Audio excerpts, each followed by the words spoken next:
మనం ఎక్కడైనా ఒక్క పామును చూస్తేనే చాలా భయపడిపోతాం. అలాంటిది ఒకే చోట కొన్ని వేల పాములను చూస్తే పరిస్థితి ఎలా ఉంటుంది?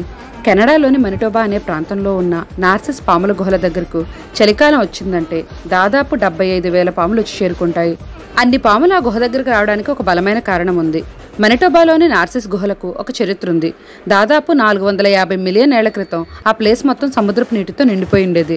కాలం గడుస్తున్న కొద్దీ కాల్షియం కార్బోనేట్ ను నీళ్లు పీల్చుకోవడం వల్ల అక్కడ గుహలు ఏర్పడ్డాయి. చలికాలం వచ్చిందంటే ఆ పాములుండే ప్రదేశాలలో ఉష్ణోగ్రత -30 డిగ్రీలకు పడిపోతుంది.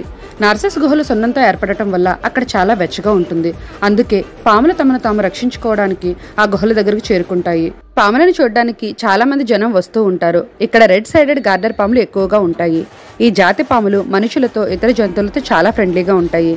అందుకే అక్కడికి వచ్చే ప్రజలు ఎలాంటి భయం లేకుండా వాటిని పట్టుకుంటూ వాటితో ఆడుకుంటూ ఉంటారు. అంతేకాదు ఈ ప్లేస్ ని largest gathering of snakes in the world అని కూడా అంటారు.